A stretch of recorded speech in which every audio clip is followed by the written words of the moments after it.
తగ్గించాలి. ఎందుకు అంత చెలరేగిపోవడం? కానీ అవి మాట్లాడుతూ ఒక వీడియో మరి మీరు చూసారో లేదో తెలియదు, చెప్పండి. నాకు ఓన్లీ ఈ భూ ప్రపంచం మీద నా భర్త ఒక్కడే నాకు భర్త, మిగతా వాళ్ళందరూ కూడా నేను ఎట్లా వేసుకున్నా సరే వాళ్ళు నన్ను చెల్లిగానో అక్కగానో చూడాలని కూడా ఆమె మాటలోనైతే అన్నది. సరే మీరు కూడా బయటకు వెళ్ళండి, బట్టలు లేకుండా తిరుగుతారు, వాళ్ళ మీద చెల్లిగానే చూడండి, మరి ఇంకే విధంగా చూడకండి. అది జరుగుతుందా? అది జరుగుతుందా? ఇప్పట్లో ఎన్ని అగాత్యాలు జరుగుతున్నాయి చెప్పండి. మనం పేపర్ తెస్తే ఎన్ని రేపులు జరుగుతున్నాయి చెప్పండి. దేనికి ఇవన్నీ? సెల్ ఓపెన్ చేయగానే సోషల్ మీడియాలో ఇట్లాంటి చండాలం అంతా కనిపిస్తుంది.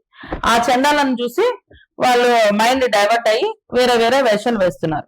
దానివల్ల పిల్లలు కెరియర్ చెడిపోతుంది.